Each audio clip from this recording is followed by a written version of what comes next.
আর কেউ হতে পারবে না। আমার শোনাচ্ছে দেবুন আল্লাহ ভাই, আল্লাহ বলে যে আমি রাস্তা দিয়ে দিলাম দুরন্ত এক্সপ্রেসের মতো, হাওড়া থেকে ছাড়বে বোম্বাই দাঁড়াবে, মাঝখানে কোনো বাম্পার থাকবে না, কিছুই থাকবে না, লোকাল ট্রেন না।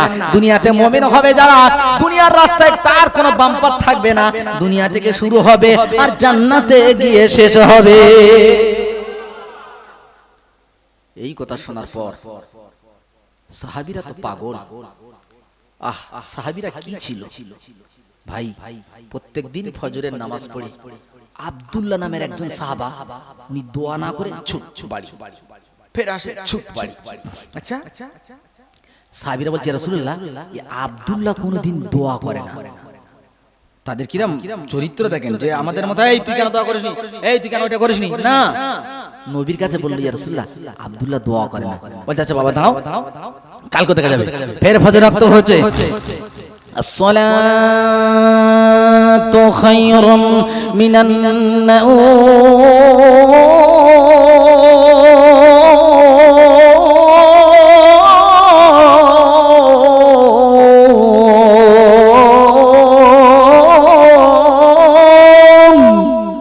ঘুম হইতে নামাজ উত্তম।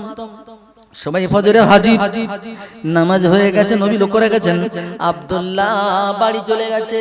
নবী দোয়া সারলেন, টুক টুক টুক টুক টুক টুক করে আব্দুল্লাহর বাড়ির কাছে গিয়ে বলছে আব্দুল্লাহ, ইয়া আব্দুল্লাহ, ও আব্দুল্লাহ, কোনো ডাকের সাড়া মেলে না, কিন্তু নবী আমার বাড়ির ভিতরে যায় না।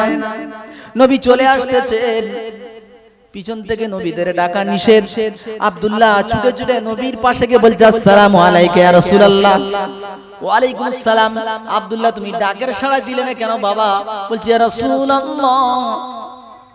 আপনি যখন ডাকতে ছিলেন আমি তখন গর্তের মধ্যে বসেছিলাম। স্টেজে আছি 1 ঘন্টা পরে, শোনো স্টেজে আছি। হ্যাঁ কি বললেন? যে গর্তের মধ্যে বসেছিলাম। কেন বাবা? বলছি ইয়া রাসূলুল্লাহ, বাড়ি কোনো কাপড় নাই, একটাই মাত্র কাপড়। যখন আমি পরি বিবি তখন গর্তের মধ্যে বসে, আবার যখন বিবি পরে তখন আমি গর্তের মধ্যে বসি। ইয়া রাসূলুল্লাহ, আপনার কাছে দোয়া করিনি এই জন্য, যদি বাড়ি আসতে লেট হয়ে যায় ফজরের নামাজ আমার বিবির কাজা হয়ে যাবে, এই জন্য দোয়াটা ছেড়ে দিয়ে ছুটে ছুটে বাড়ি এসে বিবিকে কাপড়টা দিই আর বিবি ফজরের নামাজ পড়ে। আমার রাসূল বলেন যাও সবাইকে সরে যেতে বলো, আমি একটু গর্তটা দেখব। বিশ্বনবী সরওয়ারে কায়নাত গেলেন, গর্তটা দেখলেন, দেখে ফিরে আসছেন। এমন সময় দেখে দুটো ছোট্ট ছোট্ট বাচ্চা খাজুর গাছের গায়ে বাঁধা, ডুকরে ডুকরে কাঁদছে। কি হয়েছে বাবা, তোমরা কাঁদো কেন? তোমাদের বাড়ি কোথায়? তোমার আব্বার নাম কি? বলছি ইয়া রাসূলুল্লাহ, ওই যে আব্দুল্লাহ, উনি হচ্ছেন আমাদের পিতা। কেন বাবা আব্দুল্লাহ, এদের বাঁধা কেন?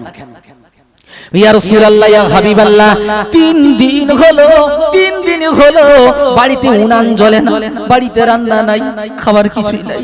3 দিন না খাওয়া অবস্থায় বাচ্চা দুটো রাস্তা দিয়ে যাচ্ছিল, ইহুদির গাছের খাজুর দুটো রাস্তায় পড়েছিল, বাচ্চারা ক্ষুধার জ্বালা খেয়ে ফেলেছে, তাই কাফের ইহুদি বাচ্চা দুটোকে বেঁধে রেখেছে। আমার নবী কাঁদে, কাঁদতে কাঁদতে নবী আমার মসজিদে নববীতে হাজির। আবু বকর বলছে হুজুর কে কাঁদালো বলেন, ওমর বলছে হুজুর কে কাঁদালো বলো, আমার তরবারি তাকে ক্ষমা করবে না। রাসূল বলছে তরবারি দ্বারা কাজ হবে না। উসমান গনি বাড়িতে খবর পেয়েছে যে নবীজি কাঁদতেছে, তারা ছিল নবীর পাগল, সব ফেলে ছুটে আসতেছে, কে কাঁদালো আমার নবী, কে কাঁদালো আমার নবীকে।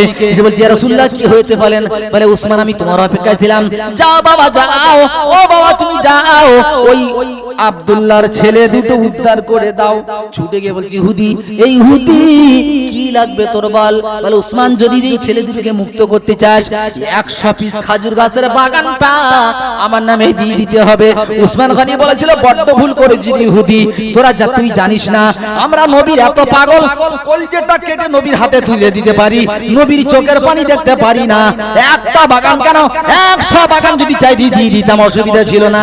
বাগানটা দিয়ে আল্লাহ আর নবীর সাহাবা আব্দুল্লাহর ছেলে দুটো মুক্ত করে দিলে। এই ছিল তাদের জান্নাতের আশা, রসুলের ভালোবাসা আর আল্লাহর ভয়। আমার শোনাচ্ছেন বন্ধু, আজ আমাদের মধ্যে বিশ্বাস করুন শুধু নামকা আসতে একটুকুনি গুঁতো মারলেই আমাদের ভেতরে আর মুসলমানিত্ব কিছু খুঁজে পাওয়া যায় বলে মনে হয় না। আমার প্রাণের বন্ধু আল্লাহ ভাই, এবার আপনারা বলেন এই ধরনের কোরআনের মজলিস প্রত্যেক বছর হওয়া ভালো না খারাপ? সবাই বলেছেন তো ভালো। ভালো মানে কি? সর্বোৎকৃষ্ট। দেখেন এটা ফ্লাক্স, এতে থাকে পানি বা চা বা দুধ, তরল জাতীয় জিনিস রাখা হয়। কিন্তু যদি এই ফ্লাক্সে আপনি কিচ্ছু না রাখেন তো কি থাকবে? যদি কোনো পানি দুধ কিছু না রাখেন তো কি থাকবে ভিতরে? একজন হিম্মত করে বলে, যুক্তির কথা, কিচ্ছু যদি না রাখো এর ভেতরে বাতাস থাকবে। যদি তুমি তোমার ছেলে